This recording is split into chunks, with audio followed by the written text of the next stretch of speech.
Hey, it's Joseph with Joseph Kreiss Photography, embracing the grain. And of course, we're talking about 35 millimeter film photography with my latest acquisition is this Nikon S2. As a little bit of an introduction, I recently switched to the Nikon S2. I was using for a little bit the Zorki 4 35 millimeter Russian built cameras, and they were fine. A lot of people love them. I was having a hard time with them with ease of taking pictures and loading film and that type of thing. So I sold the two that I had and put the money towards buying this camera here, the Nikon S2. And got a really good deal on it, beautiful condition. Would I have loved Nikon SP or S3 or one of the 2000 editions where they're extremely expensive? Well, sure, who wouldn't? But this is affordable for me to keep my finger in film photography. Now, a lot of you have commented on my last video, and I'm really appreciative of all the comments. Awesome, keep the comments coming. A couple of you had mentioned that there's no way you could have sold two Zorki 4 cameras and been able to purchase your Nikon S2. Well, that is true. I had to put some of my own money in. I also sold a whole bunch of old vintage cameras, including a 35 millimeter black body Yashica Electro 35 and a couple other camera bodies, so I could put most of that money gained from selling the cameras into purchasing the S. If you might have saw in the first video I did, I ran a roll of really expired T-Max 400 film through the Nikon S2 and got those negatives back, and well, they look pretty good.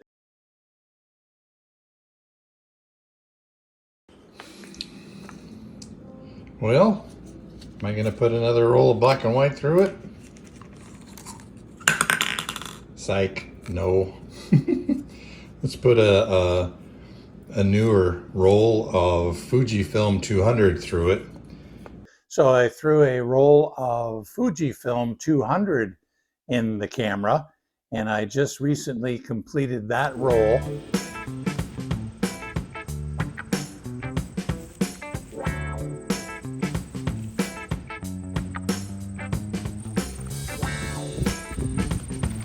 One of the cool things of living in the Midwest and photographing in the Midwest is the agriculture industry. Behind me is a soybean field. One of those crop dusting aircraft is going to come through flying low over this field, and I'm going to try to do a pan shot with a slow shutter speed, see if I can get a cool shot pre-focusing using a slow shutter speed and a good depth of field to keep things in focus and try to pan as this plane goes flying by. So he was just over there, and they usually make a pass, make a big broad turn, and come back, so I'm going to get ready for him.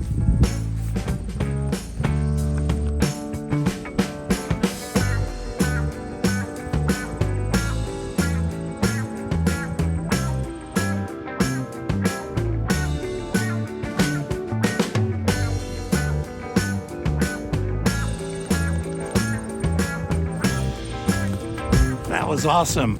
Now I have to wait and get the film developed to see if I actually caught the shot that I was hoping to catch. I don't know how fast they're going, a couple hundred miles an hour, 150 miles an hour, whatever it is, they go flying by. Good thing is you get a couple chances, if you're lucky, to have them close enough to get a good frame shot, especially with the 50 millimeter lens. So did I get a shot? Let's take a look.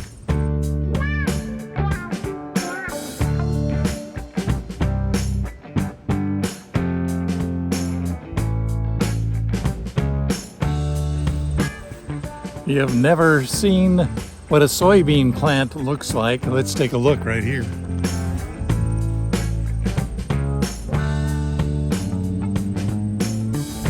That's soybeans. Miles and miles and miles and miles and miles as far as the eye can see. This field is planted in soybeans this year. Last year it was corn. They go back and forth to help the soil recover from one plant or one crop, and then they put in a second crop. This year it's soybeans, and everything looks nice and green. When they're ready to harvest, they'll be kind of a dead color, very dry leaves, and won't look anything like they do right now. So with these plants here, it's going to be a little while until you actually see the bean pod, or the what is it? Inami? We are looking at how to pronounce this name from Japanese. How do you say it? Edamame. Edamame. Pretty straightforward once you know. Edamame. Anyway, it's soybeans. And the pods, a lot of people will get those. You can get those frozen at the store. But these are basically for feeds and soybean oil and a lot of byproducts that we use in our everyday things, our everyday life. You'll see a lot of soybean products in your foods and in the things that you use every day. So we're part of the whole agricultural community here, and it's kind of cool to be able to photograph agriculture right in my backyard, literally. All right, well, got the first roll of film all the way through, 37 exposures. So it's time to rewind it. So first thing we do on the old Nikon S2s, also on the Photomic F SLRs, is to twist this ring from advance to rewind. Just kind of pull it up a little bit and click it over there. That takes this advanced spool out of gear, and then it's just a matter of winding it back into the film canister.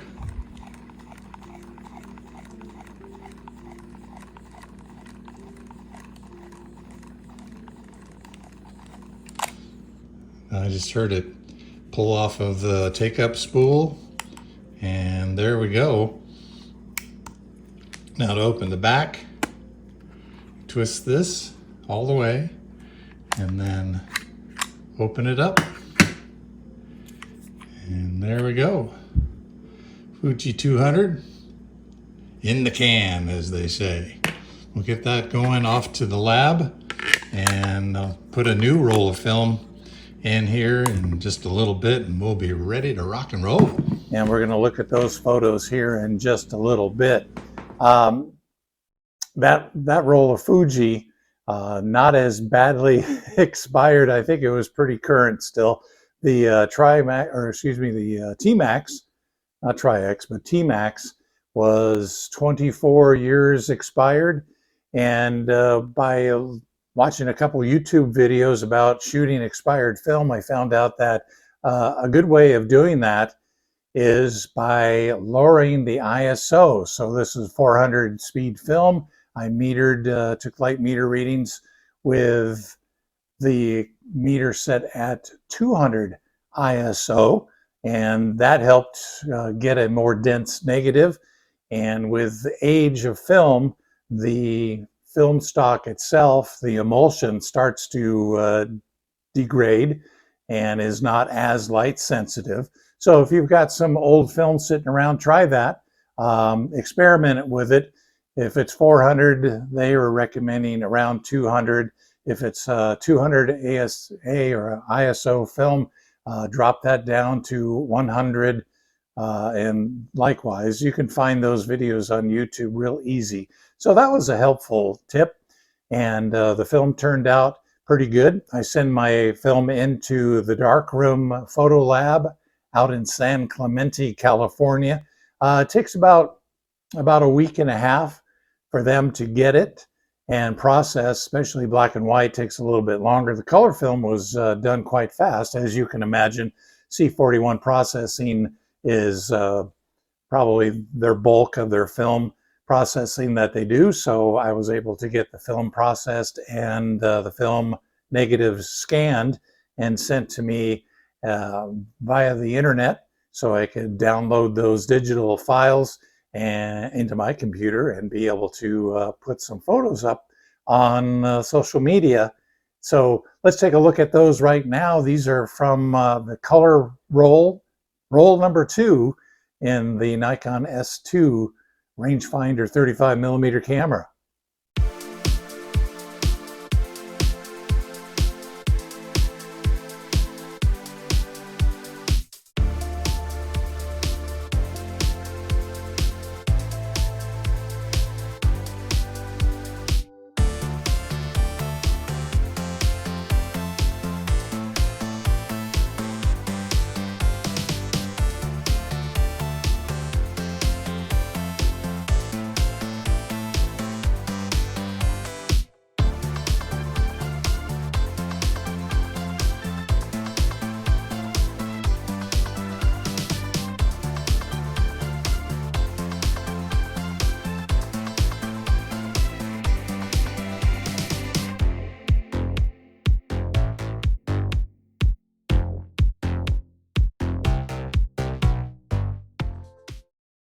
So I'm pretty happy with that. The color is a little subdued, but that's, I mean, I can always kick that up in Photoshop, right? Kick up the saturation, but I think it looks more film-like if you keep the saturation in check and give it that kind of pastel-y colors. I really enjoy that, and that's the reason for shooting film in the first place. That first roll of black and white, I'll show you a few pictures from that as well. I've forgotten that I had put that same roll into one of my Zorki 4 camera bodies and advanced it to get started. And then when I decided to sell the Zorkis, I rewound the film out just so it went far enough in that the leader was still sticking out of the film canister, and then set it up on a shelf. And I grabbed that one and put it in the Nikon and didn't advance it far enough to clear those first exposures. So the first pictures that I took on that roll of black and white didn't turn out, but a couple of them squeezed in between the light leaks and look kind of cool. Let's take a look. It's kind of hip to do that now. It's kind of a trend in film photography to show your first or your last roll shot of film.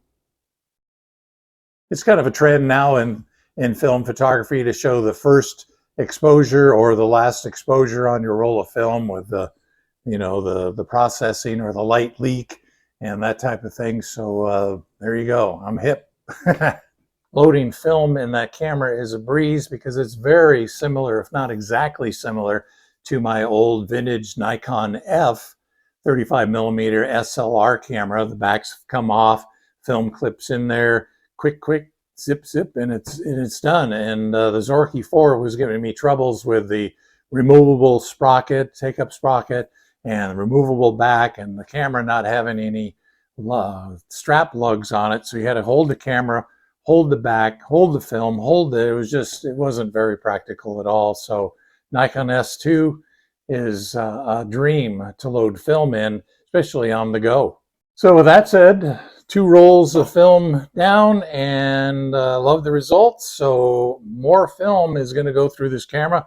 I have another expired roll of T-Max in here, T-Max 400 that I'm shooting at ISO 200.